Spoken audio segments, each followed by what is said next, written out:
The President of the United States is, in a way not truly seen since Woodrow Wilson a century ago, an active, belligerent, virulent white nationalist dedicated to rolling back the rights of and ruining the lives of Americans of color. And as this DACA non-decision decision pawned off on the evil Keebler elf of Southern apologists shows, he is also a coward, demanding that others, in this case Congress, do the worst of his dirty work for him. Who could have believed that a creature whose campaign began 2 years ago with a vile, psychotic assault on Mexicans and Americans of Mexican descent actually meant it? Well, millions of us did. Millions of us saw right through him and prophesied this moment when the screws would be tightened alike on the technically guilty and the ultimately innocent. Among those who did not see, or who pretended not to see, the politicians, voters, analysts, reporters who as late as the weekend passed were still bleating about Trump's latest last chance to be presidential. And most importantly and disgustingly, the mainstream Republicans who rode Trump's evil coattails to victory and then figured the stain of his hatred would somehow wash off. The rest of these shameless opportunists who will be damned in history for what they were, enablers of the worst American president of all time and the worst elected leader in the history of all the Western democracies who set out to rapidly and thoroughly destroy the nation which had foolishly empowered him.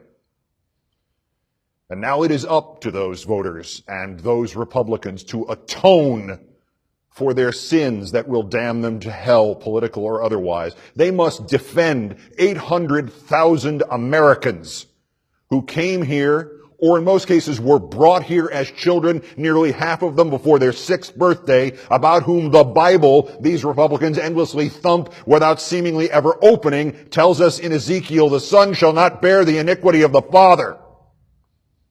These Trumpian enablers must act in defense of these Americans who are far more worthy of citizenship here than Trump or the other diseased minds who have scapegoated them. And most especially, they must act in memory of the one who has come to most symbolize them all, Alonzo Guillen. He was a disc jockey from Lufkin, Texas, here since he was a teenager, most recently under the protection of DACA.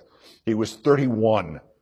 He traveled more than 100 miles to Houston to volunteer in a boat to look for victims of Hurricane Harvey. He had disappeared into the night's water last Wednesday. His family kept vigil near Spring, Texas, and Sunday afternoon, Alonzo Guillen's body floated past them. He is dead, and at last word, the Trump administration would not let his mother into this country for the funeral. Alonzo Guillen died trying to save his fellow Americans in Houston while this filth Trump saw his chance to sell copies of the cap he wore in Houston for $40. You Republicans and you Trump supporters must now pass a veto-proof DACA bill. It became an Obama executive order only after it passed the House, but was killed by the Republicans filibustering in the Senate. You Republicans and Trump supporters, especially those of you who are yourselves of color, must atone, not merely because it is the right thing to do after this DACA debacle, after the Nazis and their torches in Charlottesville, after the wall, after the Arpaio pardon, after the increased militarization of the police, after the calumnies and degradations of the last 2 years, after Alonzo Guillen. You must atone not merely because the man you support is a pig, and you must now do what is right, but you must also do so in self-defense because you are next. Because the maw of racial hatred has proved time and time again in nation after nation to be insatiable. And you conservative black pastors and you right-wing Hispanic leaders who still support Trump and these racists today, you will find yourselves the victims of Trump and these racists tomorrow. The mothers kept from the funerals will be yours. The lawns on which the torches will burn will be yours. With DACA, the awful truth is fully and finally upon us. There are two kinds of Trump supporters today. There are the racists who hate Mexicans and all Hispanics and blacks and women who think the playing field has somehow been tilted against white men for half a century. and who have sold this hateful bill of goods to those in this society who have failed and are looking for anybody to blame. And then there are those other Trump supporters who do not have these vile hatreds in their blackened souls, but who are still willing to exploit and embrace those who do. And they are worse than the racists, because to them this is an opportunity for power. And on the existential subject of right and wrong, they don't care.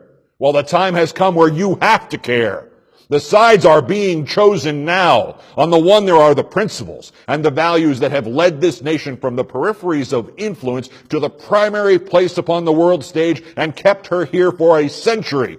Immigration, assimilation, the sum of the parts, the melting pot, in theory if not in fact, and the striving, awkward, insufficient, often failing, often tragic, but still the striving towards equality and the strength and genius it creates in this greatest of all nations, and the courage and the sacrifice of the true embodiment of this nation, a man like Alonzo Guillen.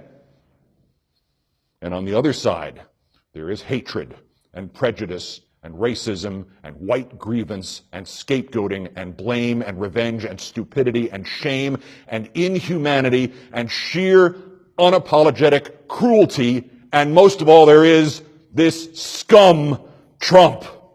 Resist. Remove. Peace.